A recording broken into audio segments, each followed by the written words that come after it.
Olá, é um prazer estar com vocês aqui no dia 24 de setembro de 2018 para mais um chat ao vivo. E o Rodrigo faz a seguinte pergunta: professora, existe um núcleo de psicanalistas integrativos focados em contribuir com o desenvolvimento da criança? Rodrigo, ainda não. Por quê? Porque a psicanálise integrativa é algo recente. Então, assim, hoje, aqui em São Paulo, eu estou desenvolvendo um centro de projetos ainda, estão demandando pessoas para poderem organizar esses projetos. Futuramente online, também pretendo fazer algumas coisas, porque você veja bem, existem ferramentas que nos permitem falar com os alunos online, por exemplo, todos ao mesmo tempo. A gente pode fazer um grupo de debate no futuro, né? E estar pensando em fazer isso. O que seria contribuir com o desenvolvimento da criança? Então aqui eu vou te dar minha opinião, Rodrigo, se você me permite. Eu acredito que o melhor seria que as universidades, as faculdades de pedagogia introduzissem a matéria Freud, Melanie Klein e Winnicott, noções básicas, para que os professores, pudessem entender um pouco mais sobre a psique infantil. Não é? Porque o que acontece? Os pais tendem a acreditar que quando a criança apresenta uma patologia, eles são culpados. E assim, eles não são culpados, eles são responsáveis pela criança e por tratá-la. Mas isso não implica em culpa. E as escolas, os pedagogos, não estão preparados na área psicanalítica para compreender isso. Então, assim, mais do que a SBPI estar fazendo esse núcleo, eu acho que é uma coisa mais global, né, da área pedagógica, da área acadêmica, percebe?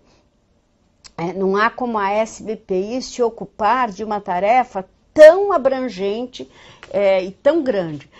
Talvez até cursos de extensão infantil a gente possa pensar online, mas acho que nós não vamos muito além do que isso, percebe? Então acho que é isso, Rodrigo, se é que eu me fiz entender. No entanto, você pode perguntar. O Rodrigo pergunta também, além de Melanie Klein, temos algum outro autor que contribui para a psicanálise voltado para as crianças? Sim. Winnicott, que era um pediatra, um médico pediatra, que se ocupou muito da parte psíquica infantil. Temos a Françoise Doutot, por exemplo, que atendia crianças durante a guerra, muito interessante, usando o traço do rabisco, né? E ela atendia as crianças e as crianças pagavam para ela com brinquedos, com moedas, com tampinha de garrafa. Era um trabalho muito lindo. Então, ó, Françoise Doutot e o Winnicott contribuíram muitíssimo para a psicanálise infantil. Então, vocês que têm interesse, vocês pesquisam. Né? Há tantos livros, tantas coisas na internet que vocês podem pesquisar, não é verdade? Leda, boa tarde. Boa tarde, Leda. Como vai? Prazer em vê-la. Prazer em vê-la aqui. A Paola. Oi, Paola. A Pauline. Oi, Pauline. Tudo bem? A Paula diz, algumas faculdades de psicologia já têm uma base curricular em Freud. Sim, algumas já têm, Paola, mas não são todas. Você é uma pedagoga que decidiu fazer psicanálise. Veja bem, olha, você teve esse discernimento de ir atrás de um conhecimento psicanalítico, porque você é minha paciente, eu sei, você faz o curso online, não é? Então algumas, mas não é assim uma coisa institucionalizada, entendeu, Paola? Rodrigo, esclarecidíssimo, muito obrigada. Obrigada a você. Vivi, olá, Vivi. Pauline, professora, antigamente era utilizado o termo subconsciente, que hoje já caiu em desuso. Esse termo equivale ao termo inconsciente? Muito boa pergunta, Pauline. Na verdade, esse termo não é e nunca pertenceu à psicanálise. Ele faz parte da parapsicologia. Então, a parapsicologia faz uso do subconsciente. E aí, até hoje é uma confusão. Nunca foi usado subconsciente por Freud e por nenhum psicanalista. Então, assim, quando você vai estudar parapsicologia, que é uma outra coisa, aqui no Brasil, quem faz parapsicologia, você deve conhecer o Padre Quevedo, né? Parapsicólogo. A parapsicologia não são os fenômenos emocionais, são os poderes mentais. Então, os poderes que as pessoas têm, telepatia, telecinésia, é uma outra história. Eles usam o subconsciente, é correto. A psicanálise nunca, não é que caiu em desuso, a psicanálise nunca usou o subconsciente, tá? Rodrigo pergunta, professor, em qual código de ética nós futuros psicanalistas nos baseamos? Olha, o nosso código de ética está na página da SBPI, www.sbpi.org.br. Você vai ver o código de ética postado lá. Ele tem uma base parecida com o dos psicólogos, não foge muito, né, a questão do psicólogo, é bastante parecido, e está lá na página. Esse é o nosso código de ética. E não confundam ética com oral, são duas coisas absolutamente distintas. Tem alguém que me mandou a pergunta aqui, que me fez a seguinte pergunta. Como foi a briga entre Freud, Jung e Reich, né? Por que eles tiveram essa briga? Bom, a Karen diz, ainda não, professora, pretendo iniciar no ano que vem o estágio em terapia, porém estou em análise há mais de um ano. Ah, muito bem. Respondendo aqui a pergunta. O que aconteceu com Freud e Jung é que eles estavam caminhando juntos. Quando Freud resolve falar de sexualidade infantil, o Jung não se sente confortável com isso, por também não ter compreendido. E Freud também não concordava quando Jung foi falar que, além do complexo de Édipo no menino, ele achava que na menina era complexo de Eletra, o Jung. O Freud não aceitou. Vamos ver, o Freud era muito inteligente, muito tudo, mas ele era muito mandão. Né? Ele era muito... Era ele. Ninguém é perfeito, né, gente? Então, eles acabaram rompendo e Jung vai criar a sociedade junguiana. Né? Que até hoje existem aqueles que se consideram somente junguianos. O rompimento com o Reich é um pouco mais traumático. Tanto o Jung quanto o Reich foram pacientes do Freud. Beberam lá no berço freudiano. O Reich já vinha com uma postura de uma energia que ele considerava completamente diferente do Freud. Né? Assim, há quem diga que Jung era um pouco doido. Ora, para ser psicanalista tem que ser um pouco doido mesmo. Então, há um rompimento porque, além de Reich falar da questão da sexualidade com institutos de higiene sexual, ele vai falar de religião e vai falar de política. E isso incomoda muito o Freud. O Freud não é adepto de falar de religião, né? Apesar dele falar sobre, mas não trazer isso como um movimento particular e muito menos estar, assim, o Reich era muito, entrou no Partido Comunista, fazia muita política, parece vocês aqui hoje no Brasil. O Freud era muito na dele, ele era mais um acadêmico, então eles tiveram uma cisão, mas todos eles são brilhantes, tá? Eu estou vendo aqui que a Valquíria, boa tarde, Valquíria, me pergunta, professora, por favor, poderia falar sobre o complexo de Édipo? Bom, o Édipo é a neurose que Freud diz que toda a humanidade vai enfrentar, independente de raça, crença, país, época, desde o homem das cavernas até o fim da civilização. É um momento, na idade do menino e da menina, por volta de 3 a 5 anos, em que tanto a menina poderá ter um apego exagerado ao pai e o menino um apego exagerado à mãe, e ele vai precisar, ele tem ciúmes, por exemplo, vamos instituir aqui que é o menino. Então o menino tem ciúmes da mãe em relação ao pai. O menino quer a mãe para si 24 horas por dia. Né? Ele, por exemplo, o menino... Ele sai para... Vamos supor que a família mora em um apartamento. O menino vai brincar no pátio, mas ele sabe que a mãe está em casa, como uma espécie de bibelô para tomar conta dele. Se ele volta para casa e a mãe fala que vai sair, ele começa a chorar. Ele pode passar o dia inteiro na rua sem ver a mãe, mas o fato de saber que ela está ali o deixa tranquilo, sossegado, em paz. E ele começa a desenvolver sentimentos em relação às outras pessoas que têm relacionamento com a mãe. Então cria-se uma relação triangular. o menino, a mãe e o pai. E esse menino desenvolve inveja do pai, inveja do pênis do pai, ciúme, posse, competição. E ele vai, dependendo do que ocorre nessa idade, o comportamento da mãe, o comportamento do pai, como eles tratam a criança, dependendo do édipo do pai e da mãe, esse menino vai ter uma fixação edípica, maior ou menor. Na fase adulta, isso vai se repetir toda vez que esse menino tiver relacionamentos triangulares. Não precisa ser relacionamento de mulher, esposa, pode ser no trabalho. Então, no trabalho, esse menino tá lá, né? E tem um chefe. E esse chefe é uma figura representativa da mãe. E ele tem um colega de trabalho que se dá muito bem com esse chefe. Ele tem ciúmes do chefe em relação a esse amigo. Ele vai repetir os mesmos sentimentos edípicos da infância com as pessoas na fase adulta. Dependendo da extensão disso, nós podemos ter crimes passionais, chamados crimes de amor. Então, eu mato por édipo, não mato por amor. Eu posso ter um ciúmes infundado, que eu desloco, por exemplo, dessa mãe, o menino vai deslocar para a esposa. Então, quando a esposa tem amigos ou amigas, ele tem ciúme, né? Ele não tolera isso.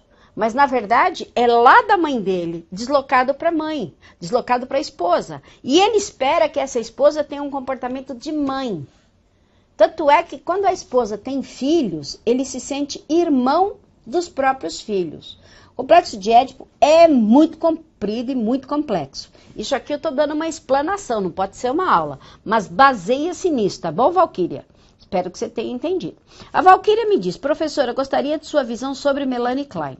Não, a minha visão, eu acho que eu não sou ninguém para ter uma visão sobre uma pessoa tão extraordinária.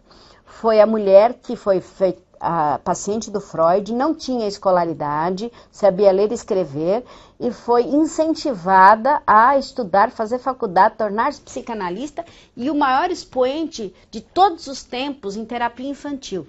Criou a ludoterapia, que é usada até pelos psicólogos, que é a caixa lúdica, a caixa de brinquedos, onde ela se baseou na terapia que ela fazia nos pacientes que iam na casa dela e brincavam com os brinquedos dos filhos dela. Frente à vida que ela passou, eu tenho uma admiração profunda por ela, acho a teoria fantástica, adoro a questão da posição esquizoparanoide nos primeiros 6 meses e depressiva nos outros 6 meses, adoro o seio bom e o seio mau.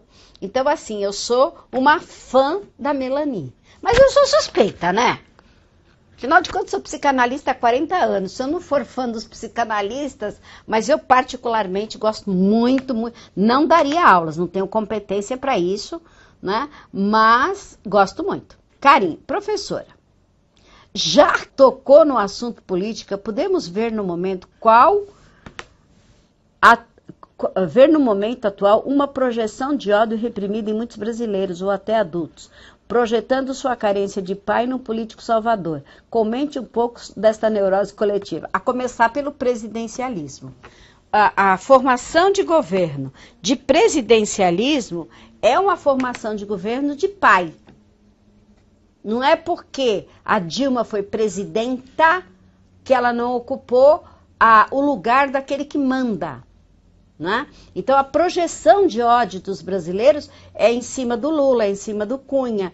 Não estou dizendo que eles não são culpados, mas, por exemplo, eu não gosto do comportamento dessas pessoas, mas eu não sinto ódio, nem raiva, eu não sinto nada, porque não é uma projeção paterna. Eu não tenho que odiar um político porque eu não concordo com as coisas que ele faz. Uma coisa é não concordar. Outra coisa é sentir ódio, sentir raiva. Esses sentimentos geralmente são deslocados na infância, né? Mas a gente tem que ser frio? Não, não é frio. Mas ódio é uma coisa que só faz mal a quem sente o ódio. E nós não vamos ter um político salvador, porque nem o pai é um salvador. Isso é a forma infantil das pessoas quererem que os problemas sejam resolvidos pelos outros. Enquanto o mundo não compreender que nós somos uma coleção de pessoas chamada sociedade civil, né, um corpo, e que nós precisamos resolver os nossos problemas atuando, porque as pessoas têm preguiça. Preguiça de ir numa Câmara, de ir numa prefeitura, numa subprefeitura, criar comissões e cuidar da sua rua, cuidar da sua casa, cuidar do seu saneamento básico. As pessoas não querem fazer isso, elas querem transferir isso para terceiros. E nós transferimos isso através do voto. Então, existe uma coisa chamada política partidária, que é onde nós tratamos de partidos políticos e ideias. E outra coisa é uma política, é uma coisa que a gente faz o tempo inteiro. A política da boa vizinhança, a política do bonzinho. Então, política é uma coisa que todo mundo faz da hora que acorda, da hora que deita. Mas não é política partidária. Então, é preciso fazer uma separação. Psicanalista não deve fazer política partidária. Né? Fazemos a política da boa vizinhança, a política da neurose, tentando ser exterminada. Estamos aí para apoiar a população que precisa de terapia, os candidatos que precisam de terapia. Ciro Gomes seria muito bom que ele fizesse análise, é muito estourado. Não sei se o Bolsonaro precisa, porque eu não sei se aquilo que ele diz é tudo uma mentira, né? É uma máscara, aí entra o Jung, né?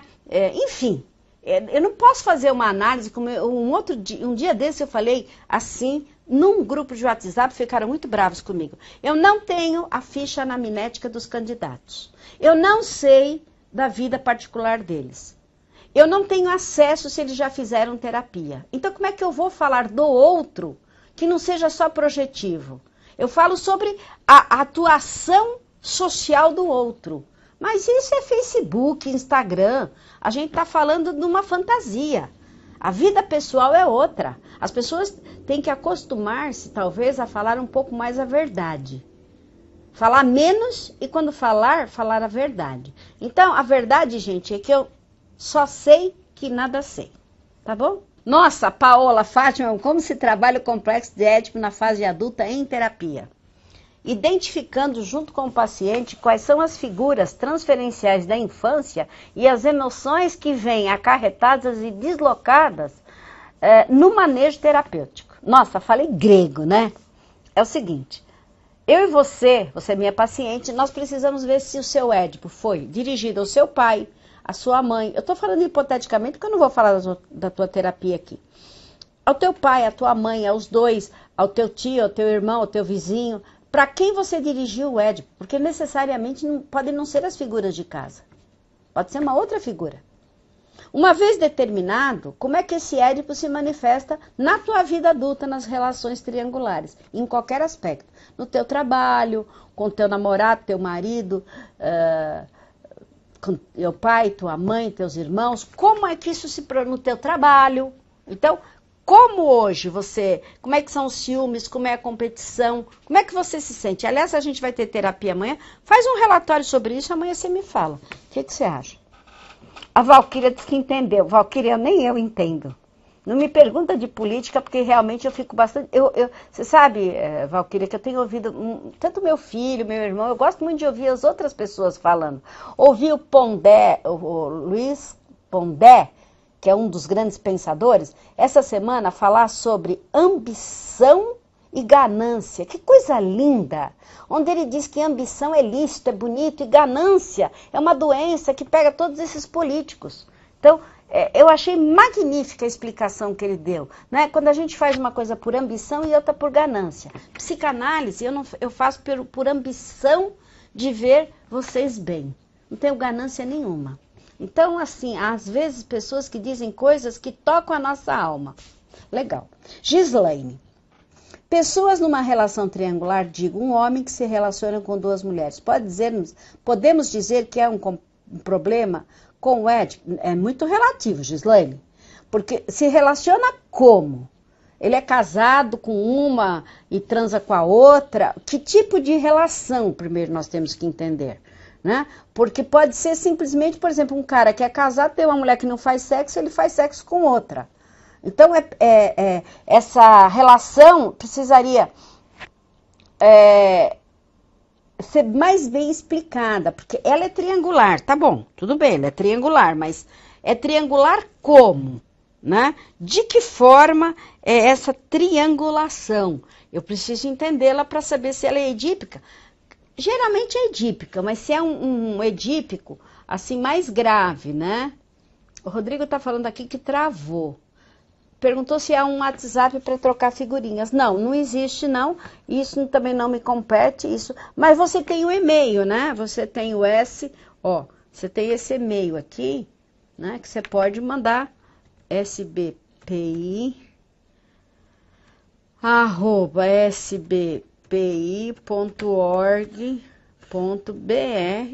né? Que você pode acessar o canal do YouTube. O Rodrigo disse que travou.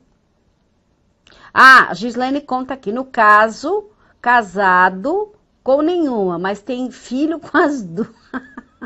Ai, desculpa a minha risada, mas é engraçado. Ficou SBPI 2, não é SBPI 2. Põe aí, Ana. Eu tô dando rata aqui. Nesse caso, casado com nenhuma, mas tem filhos com as duas. Olha, é muito interessante esse caso que você está passando, Gislaine, porque existe um fato no Édipo, que é quando o menino quer dar filhas para a mãe e a menina quer dar filhos para o pai. Então parece que é Édipo, sim, porque ele deu filhos para as duas, no sentido de dar filhos para a mãe. Parece uma relação bem edípica, ele faz filhos, ele precisa se perpetuar. Também é egocêntrico, meio narcísico. Ele quer se perpetuar através dos filhos, mas é muito pouco ainda. Você conhece a pessoa, Gislaine? A Pauline diz, certinho, o Mr. Catra. Não, Mr. Catra não, pelo amor de Deus, Mr. Catra morreu, deixou não sei quantas esposas. Não, o Mr. Catra, ele praticava poligamia. Ele tinha muitas esposas e muitos filhos e todas aceitavam morar juntos. Isso é uma forma de viver possível, até interessante, porque, sei lá. A Gislaine disse que é o vizinho. A Pauline começou a rir. Seu vizinho, mas você conversa com ele te contou por que ele fez tudo isso? Porque, de repente, aí é o futuro candidato a ser paciente de estágio, né? Porque, quem sabe, o rapaz até sofre. A gente não sabe, né? Quando a gente dá uma ideia, psicanalista não dá muita ideia porque vira julgamento. Quem sabe o rapaz tem alguma dificuldade, não foram as moças que o rejeitaram, por que partir da premissa que é o homem sempre que faz as coisas ruins, né? A Pauline está dizendo que apoia total. Não sei o que você apoia, mas tudo bem. Então, assim, procurar sempre ver se a pessoa não está num sofrimento, né? Não é porque ele tem filho com duas mulheres que ele é o errado, ele está errado. Né? Ele pode estar passando por uma questão dele, né? As moças podem não quiseram às vezes ficar com ele. Você está rindo por causa da poligamia, mas a poligamia é um fato, né? Aqui no Brasil não tem tanto, mas nos Estados Unidos tem até uma coisa chamada cientologia, que são os filhos da cientologia, que eles são proibidos. São diferentes dos Amishes, que não praticam poligamia. A cientologia, eles praticam poligamia e são proibidos de sair de lá, né? Se eles saírem, eles não voltam. Eles têm polícia própria. Nos Estados Unidos é um negócio assim, sei lá. Extinguir padrões. O que você quer dizer com extinguir padrões? Eu sou a favor da poligamia? Bom, veja bem, eu não sou a favor nem contra. Eu não viveria em poligamia nunca, porque em mim, eu não preciso do dinheiro de nenhum homem para sobreviver. Mas eu não tenho nada contra as pessoas que desejem viver assim. Eu acho que não vejo como uma neurose, vejo como uma possibilidade do ser humano. O ser humano, ele vive, ele precisa exercer democracia. Por isso a terapia. A terapia é exatamente nós ajudarmos o nosso paciente a compreender o id, né, que são os seus desejos, compreender a sua censura, que são os seus padrões éticos e morais, e o que o ego vai fazer com aquilo. Não é? O ser humano, a função do psicanalista é exatamente exercer essa possibilidade de um detetive, um catalisador que traz os desejos e as censuras e que permite que o ego esteja estruturado para optar, ou seja, tornarmos-nos mais maduros, mais adultos, tá? A Pauline diz, vamos amar. Pauline, mas aqui não é só amor, implica em fazer sexo e ter muitos filhos, né? E como educar esses filhos dentro do espaço poligâmico. Então, implica, sim, talvez em ver formas, caímos na mesma discussão de 2 homens homossexuais adotarem uma criança, 2 mulheres homossexuais adotarem uma criança. Quer dizer, são polêmicas, né, que a sociedade tem e que muitas vezes leva muito em consideração o adulto.